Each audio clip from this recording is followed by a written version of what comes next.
नमस्ते दोस्तों। Horror story with Bajrang में आपका स्वागत है, जहां हर कहानी आपके दिल की धड़कन को रोक देगी और रात की नींद को उड़ा देगी। आज हम लेकर आए हैं एक ऐसी कहानी जो सुनने के बाद आप रात को अकेले कमरे में जाने से पहले 100 बार सोचेंगे। ये कहानी है साक्षी की, एक साधारण सी लड़की जिसकी जिंदगी में एक सुनहरी गुड़िया आई। और उसके साथ आया कुछ ऐसा जो न तो इंसान था न जानवर, बल्कि कुछ ऐसा जिसका नाम सुनते ही रूह कांप जाती है। तो दोस्तों, लाइट्स बंद कर लीजिए, अपने हेडफोन्स लगाइए और तैयार हो जाइए एक ऐसी सैर के लिए जहां हर कदम पर साए आपका पीछा करेंगे। लेकिन चेतावनी दे दूं, अगर आप कमजोर दिल वाले हैं तो अभी रुक जाइए, क्योंकि ये कहानी आपकी रातों को और भी अंधेरी कर देगी। चलिए शुरू करते हैं बजरंग के साथ डर के इस सफर को। और हाँ, अगर आपको हमारी कहानियां पसंद आ रही हैं तो चैनल को सब्सक्राइब करना न भूलें और बेल आइकन दबाना, ताकि हर नई कहानी का डर आपके पास सबसे पहले पहुंचे। दिल्ली की सर्द रात थी। कोहरा इतना घना था कि सड़कों पर चलते हुए कुछ फीट आगे तक देखना मुश्किल हो रहा था। साक्षी, एक 26 साल की लड़की जिसका चेहरा हमेशा एक हल्की मुस्कान से सजा रहता था, अपने छोटे से किराए के फ्लैट की ओर बढ़ रही थी। वह दिल्ली के चांदनी चौक के पास एक पुरानी हवेली की तीसरी मंजिल पर रहती थी। हवेली पुरानी थी, इसकी दीवारों पर नमी की गंध और लकड़ी की सीढ़ियों की चरमराहट हर कदम पर उसका स्वागत करती थी। साक्षी एक छोटी सी गिफ्ट शॉप में काम करती थी, जहां वह सजावटी सामान, खासकर गुड़ियों का कलेक्शन बेचती थी। गुड़ियों के प्रति उसका लगाव कुछ खास था। हर गुड़िया में उसे एक कहानी नजर आती थी, जैसे हर एक के पास कोई अनकहा राज हो। साक्षी मूल रूप से हिमाचल के एक छोटे से गांव की थी। उसके पिता का देहांत कुछ साल पहले हो गया था और तब से वह अपनी मां और छोटी बहन रिया के लिए पैसे कमाने दिल्ली आ गई थी। उसकी जिंदगी साधारण थी। सुबह शॉप पर काम, शाम को घर और रात को अपनी गुड़ियों के बीच समय बिताना। उसके साथ उसका वफादार कुत्ता शेरू भी था, जिसे वह अपने गांव से लाई थी।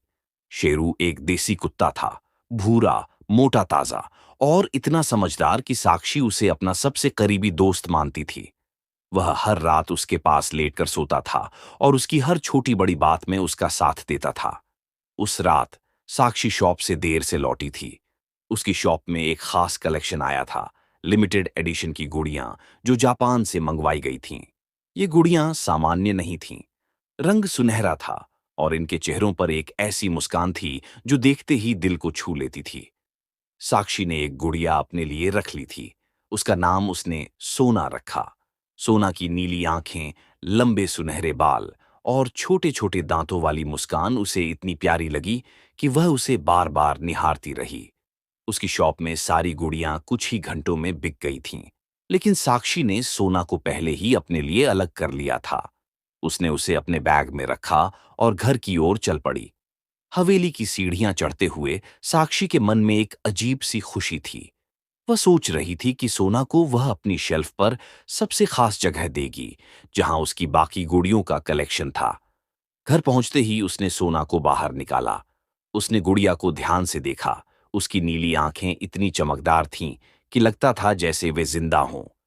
मुस्कान में एक अजीब सा आकर्षण था जो साक्षी को अपनी ओर खींच रहा था। उसने सोना को अपनी शेल्फ पर सजा दिया, जहां पहले से ही कई देशों की अनोखी गुड़ियां थीं। शेरू उस वक्त कमरे में आया। वह हमेशा की तरह साक्षी के पास दौड़कर आता था, लेकिन आज उसने कुछ कदम दूर ही रुककर सोना गुड़िया को घूरना शुरू कर दिया। उसकी आंखों में एक अजीब सी बेचैनी थी। साक्षी ने हंसते हुए कहा, शेरू, क्या हुआ? ये तो बस एक गुड़िया है। आजा मेरे पास। लेकिन शेरू नहीं हिला। उसने गुड़िया की ओर देखते हुए हल्का सा गुर्राना शुरू किया।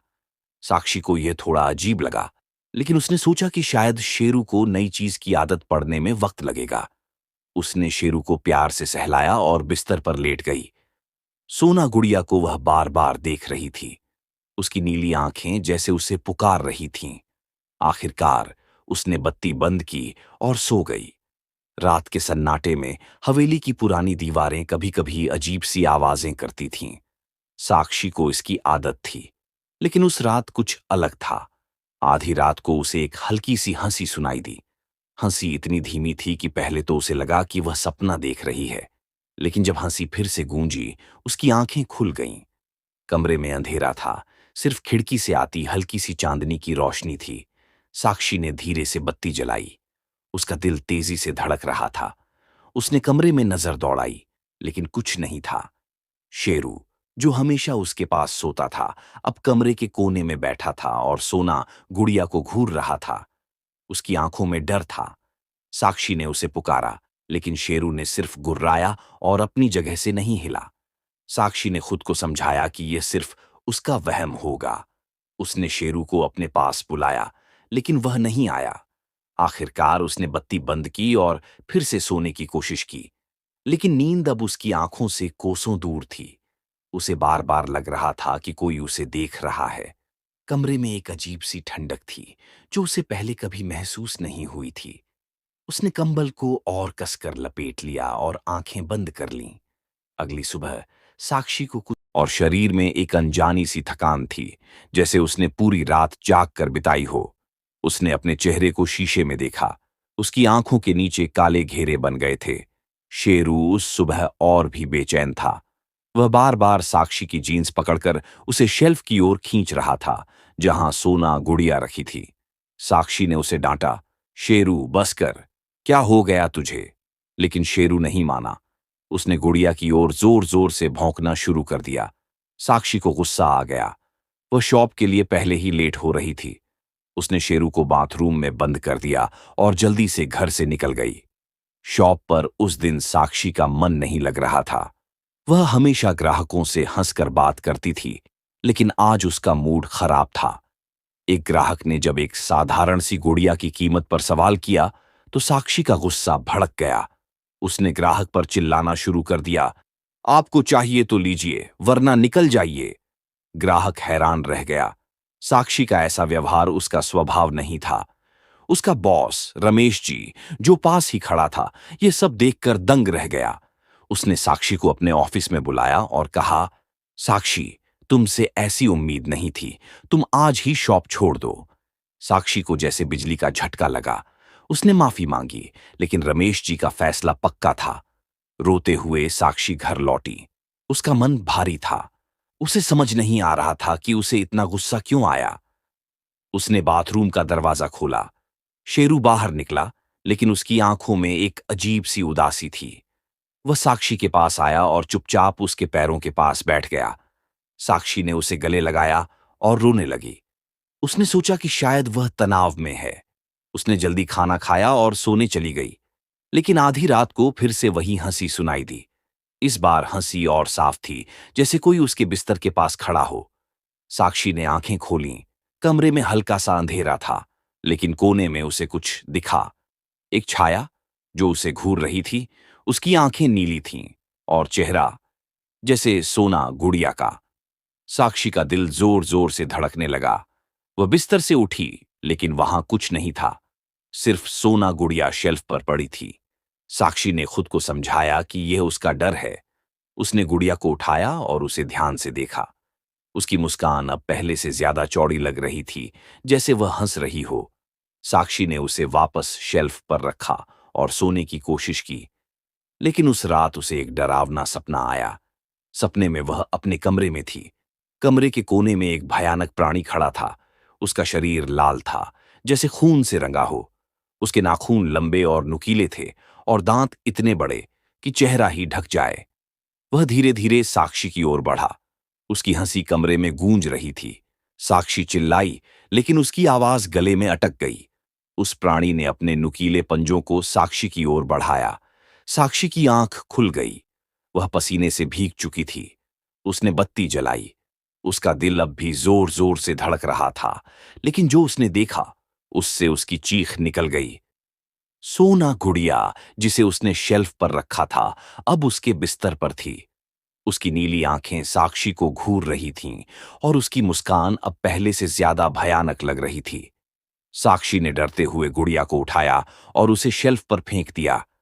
शेरू, जो अब तक चुप था, जोर जोर से भौंकने लगा। उसने गुड़िया को अपने दांतों से पकड़ा और उसे चिथड़े चिथड़े कर दिया। साक्षी ने उसे रोकने की कोशिश की, लेकिन शेरू रुका नहीं। उसने गुड़िया को पूरी तरह नष्ट कर दिया। साक्षी का सिर दर्द से फट रहा था। उसने शेरू को गले लगाया और सोने की कोशिश की, लेकिन उस रात उसे नींद नहीं आई। अगली सुबह उसका सिर और भारी था। उसने अपने हाथों पर छोटे छोटे लाल दाने देखे, जैसे किसी ने उसे काट लिया हो। उसने शेरू को पुकारा, लेकिन वह कमरे में नहीं था। साक्षी ने उसे पूरे घर में ढूंढा, लेकिन वह कहीं नहीं मिला। आखिर में वह बाथरूम पहुंची।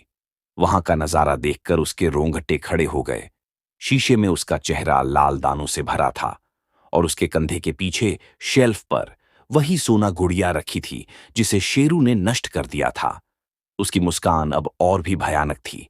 साक्षी की आंखों के सामने अंधेरा छा गया। साक्षी का शरीर कांप रहा था। बाथरूम का शीशा उसके चेहरे पर फैले लाल दानों को और भयानक बना रहा था, लेकिन उसकी नजर उस शेल्फ पर टिकी थी जहां सोना गुड़िया रखी थी। उसकी नीली आंखें साक्षी को घूर रही थीं, और उसकी मुस्कान अब इतनी चौड़ी थी कि लगता था जैसे वह हंस रही हो। साक्षी का दिमाग सुन्न पड़ गया था। उसने सिर्फ 12 घंटे पहले देखा था कि शेरू ने इस गुड़िया को चिथड़े चिथड़े कर दिया था। फिर यह यहां कैसे आ गई? उसने धीरे धीरे गुड़िया को उठाया। उसका स्पर्श ठंडा था, जैसे बर्फ का टुकड़ा। साक्षी की उंगलियां कांप रही थीं। उसने गुड़िया को नीचे फेंक दिया और बाथरूम से बाहर भागी। घर का सन्नाटा अब उसे डराने लगा था। शेरू अब भी गायब था। साक्षी ने उसे फिर से पुकारा, शेरू, कहां हो तुम? लेकिन जवाब में सिर्फ हवेली की दीवारों से टकराती उसकी आवाज गूंजी। उसने पूरे घर को छान मारा, कमरे, रसोई, यहां तक कि पुरानी अलमारी के पीछे भी देखा, जहां शेरू कभी कभी छुप जाता था, लेकिन वह कहीं नहीं था। साक्षी का दिल जोर जोर से धड़क रहा था। उसे लग रहा था कि यह घर अब उसका नहीं रहा। हर कोने में एक अजीब सी ठंडक थी, और हर छाया में उसे सोना गुड़िया की नीली आंखें दिख रही थीं। वह अपने कमरे में लौटी और सोफे पर बैठ गई। उसका फोन पास में ही पड़ा था। उसने उसे उठाया और इंटरनेट पर लिमिटेड एडिशन। उसका दिल कह रहा था कि यह कोई साधारण गुड़िया नहीं थी। जैसे जैसे वह स्क्रॉल करती गई, उसका चेहरा पीला पड़ता गया। कई वेबसाइट्स और ऑनलाइन फोरम्स पर लोग इन गुड़ियों के बारे में बात कर रहे थे। जापान में इन्हें केजो डोल्स के नाम से जाना जाता था। एक फोरम पर किसी ने लिखा था कि ये गुड़ियाओं शापित थीं। एक यूजर ने दावा किया था कि उसकी बहन ने ऐसी ही एक गुड़िया खरीदी थी, और कुछ हफ्तों बाद उसकी तबीयत खराब हो गई। एक अन्य ने लिखा कि उनके घर में अजीब अजीब आवाजें सुनाई देने लगी थीं, और उनकी बिल्ली गायब हो गई थी। लेकिन जो सबसे डरावना था वह एक पुरानी पोस्ट थी, जिसमें लिखा था कि इन गुड़ियों में एक दुष्ट आत्मा का वास होता है, जो अपने मालिक को धीरे धीरे तबाह कर देती है। साक्षी को अपनी स्थिति याद आई। उसकी नौकरी चली गई थी। उसका सिर दर्द से फट रहा था। उसके शरीर पर लाल दाने उभर आए थे, और अब शेरू गायब था। उसने तुरंत फैसला किया कि उसे इस गुड़िया से छुटकारा पाना होगा। वह बाथरूम में वापस गई, जहां उसने गुड़िया को फेंका था, लेकिन वहां कुछ नहीं था। साक्षी का दिल बैठ गया। उसने शेल्फ, सिंक और यहां तक कि बाथटब के नीचे भी देखा, लेकिन गुड़िया गायब थी। उसने पूरे घर को फिर से छाना, लेकिन कहीं कुछ नहीं मिला। उसका दिमाग चकरा रहा था। क्या वह सचमुच पागल हो रही थी? वह रसोई में पहुंची। वहां का नजारा देखकर उसकी सांस रुक गई। रसोई के सिंक के पास शेरू की लाश पड़ी थी। उसका शरीर जैसे किसी ने नोच लिया हो। खून फर्श पर फैला था, और उसकी आंखें खुली थीं, जैसे वह मरने से पहले कुछ भयानक देख रहा हो। साक्षी की चीख निकल गई। वह शेरू के पास बैठ गई और उसे गले लगाकर रोने लगी। उसका सबसे करीबी दोस्त, उसका साथी, अब नहीं रहा। लेकिन तभी उसकी नजर काउंटर पर गई। वहां खून के धब्बों के बीच सोना गुड़िया रखी थी। उसकी नीली आंखें अब और चमक रही थीं, और उसकी मुस्कान इतनी भयानक थी कि साक्षी की रूह कांप गई। साक्षी ने गुड़िया को उठाया और बाहर की ओर भागी। उसने उसे सड़क पर फेंक दिया और घर वापस लौटी। उसने दरवाजा बंद किया और सोफे पर बैठ गई। उसका दिमाग सुन्न था। उसे समझ नहीं आ रहा था कि यह सब क्या था। उसने अपनी छोटी बहन रिया को फोन किया। रिया ने फोन उठाते ही पूछा, दी, तुम ठीक हो? तुम्हारी आवाज कांप रही है। साक्षी ने सारी बात बताई। गुड़िया, शेरू का व्यवहार, उसकी नौकरी का जाना, और अब शेरू की मौत। रिया ने कहा, दी, तुम तुरंत वह घर छोड़ दो, मैं तुम्हें लेने आ रही हूं। लेकिन साक्षी ने मना कर दिया। उसे लगा कि वह अब और नहीं भाग सकती। उसने इंटरनेट पर और सर्च किया। एक पुरानी वेबसाइट पर उसे एक लेख मिला जिसमें लिखा था कि केजो डोल्स को नष्ट करना आसान नहीं है। उन्हें जलाने या फेंकने से वे वापस आ जाती हैं। लेख में सुझाव था कि ऐसी गुड़ियों को किसी पवित्र स्थान पर ले जाकर एक खास रस्म के साथ नष्ट करना पड़ता है। साक्षी ने सोचा कि वह दिल्ली के पास किसी मंदिर में जाएगी, लेकिन उस रात वह इतनी थक चुकी थी कि वह सोफे पर ही सो गई। रात को उसे फिर से वही सपना आया। लाल रंग का वह भयानक प्राणी अब और करीब था। उसकी हंसी अब साक्षी के कानों में गूंज रही थी। उसने साक्षी का गला पकड़ा और जोर से दबाया। साक्षी की चीख निकली और उसकी आंख खुल गई। लेकिन इस बार वह अपने सोफे पर नहीं थी। वह रसोई में थी और उसके हाथ में एक चाकू था। सामने काउंटर पर सोना गुड़िया रखी थी। साक्षी का शरीर कांप रहा था। उसने चाकू फेंक दिया और अपने कमरे में भागी। लेकिन कमरे में पहुंचते ही उसे फिर से वही हंसी सुनाई दी। साक्षी ने हिम्मत जुटाई। उसने अपनी मां का दिया हुआ एक पुराना ताबीज ढूंढा जो उसने हमेशा अपने बैग में रखा था। उसने ताबीज को अपने गले में पहना और सोना गुड़िया को फिर से जलाने का फैसला किया। वह रसोई में गई जहां गुड़िया अब भी रखी थी। उसने एक पुरानी लकड़ी की डिब्बी में गुड़िया को डाला, उस पर मिट्टी का तेल छिड़का और आग लगा दी। गुड़िया जलने लगी। उसकी नीली आंखें जैसे साक्षी को घूर रही थीं। आग की लपटों में उसकी मुस्कान और भयानक हो गई। साक्षी ने उसकी राख को एक जार में डाला और यमुना नदी के किनारे ले गई। उसने जार को नदी में बहा दिया। उसे लगा कि अब वह सुरक्षित है। घर लौटकर वह थक कर चूर हो चुकी थी। उसने रिया को फिर से फोन किया और कहा, रिया, मैंने गुड़िया को जला दिया, अब सब ठीक हो जाएगा। रिया ने राहत की सांस ली और कहा, दी, अब तुम आराम करो, मैं कल सुबह तुमसे मिलने आ रही हूं। साक्षी ने फोन रखा और बिस्तर पर लेट गई।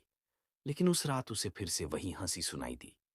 हंसी अब और करीब थी, जैसे कोई उसके बिस्तर के पास खड़ा हो। उसने बत्ती जलाई, लेकिन कमरे में कोई नहीं था। उसका दिल जोर जोर से धड़क रहा था। उसने खुद को समझाया कि यह सिर्फ उसका डर है। अगली सुबह साक्षी की नींद टूटी तो उसका शरीर ठंडा था। उसका सिर फिर से दर्द से फट रहा था और उसके पूरे शरीर पर लाल दाने और बढ़ गए थे। उसने अपने चेहरे को शीशे में देखा। उसका चेहरा अब पूरी तरह लाल दानों से ढक गया था, जैसे किसी ने उसे बार बार काटा हो। उसने अपने कमरे में नजर दौड़ाई और तभी उसकी नजर बिस्तर पर गई। वहां उसके तकिए के पास सोना गुड़िया रखी थी। उसकी नीली आंखें अब और चमक रही थीं और उसकी मुस्कान अब एक दानव की हंसी में बदल चुकी थी। साक्षी की चीख निकली, लेकिन उसकी आवाज गले में ही अटक गई। वह बिस्तर से कूदी और गुड़िया को उठाकर बाहर की ओर भागी। लेकिन जैसे ही वह दरवाजा खोलने वाली थी, उसे लगा कि कोई उसे पीछे से खींच रहा है। उसने पीछे मुड़कर देखा, लेकिन वहां कोई नहीं था। उसने गुड़िया को फिर से जलाने की कोशिश की, लेकिन इस बार आग नहीं जली। उसने गुड़िया को सड़क पर फेंक दिया और घर वापस लौटी। उसने दरवाजा बंद किया और अपने ताबीज को कसकर पकड़ लिया। लेकिन उसे लग रहा था कि यह ताबीज भी अब बेकार है। उस रात साक्षी ने फिर से वही सपना देखा। लाल प्राणी अब उसके इतना करीब था कि वह उसकी सांसों को महसूस कर सकती थी। उसने साक्षी का गला पकड़ा और जोर से दबाया। साक्षी की चीख निकली और उसकी आंख खुल गई। लेकिन इस बार वह अपने कमरे में नहीं थी। वह हवेली की सबसे ऊपरी मंजिल पर थी, जहां कोई नहीं जाता था। सामने एक पुराने शीशे में उसे सोना गुड़िया की परछाई दिखी। उसकी मुस्कान अब और भयानक थी।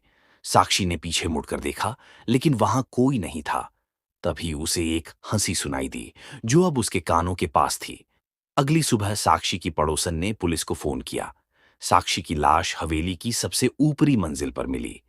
उसका चेहरा लाल दानों से भरा था और उसका गला जैसे किसी ने नुकीले पंजों से नोच लिया था।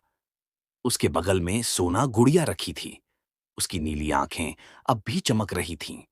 पुलिस ने जांच शुरू की, लेकिन कोई जवाब नहीं मिला।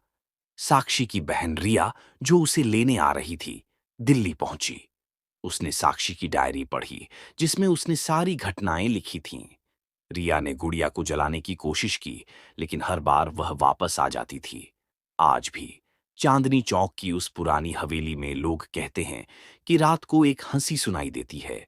कुछ का कहना है कि साक्षी की आत्मा अब भी उस गुड़िया के साथ फंसी है, और सोना गुड़िया वह अब भी कहीं न कहीं है, अपनी अगली कहानी की तलाश में। तो दोस्तों, ये थी साक्षी और उसकी सुनहरी गुड़िया सोना की कहानी। एक ऐसी कहानी जिसने न सिर्फ साक्षी की जिंदगी को तबाह किया, बल्कि उस हवेली को भी एक अनसुलझे रहस्य का ठिकाना बना दिया। आज भी लोग कहते हैं कि दिल्ली की उस पुरानी हवेली में रात को एक हंसी गूंजती है, और उस हंसी के पीछे है वो सुनहरी गुड़िया जो अपनी नीली आंखों से हर उस शख्स को ढूंढ रही है जो उसका रास्ता पार करे। तो दोस्तों, अब आप ही बताइए, क्या ये सिर्फ एक कहानी है या सचमुच कोई ऐसी ताकत है जो इन गुड़ियों में छुपी है? क्या आप ऐसी गुड़िया को अपने घर लाएंगे? कमेंट में जरूर बताएं। और हाँ, अगर आप चाहते हैं कि हम ऐसी ही और खतरनाक कहानियां आपके लिए लाते रहें, तो चैनल को सब्सक्राइब कर लीजिए, लाइक कीजिए और अपने दोस्तों के साथ शेयर कीजिए।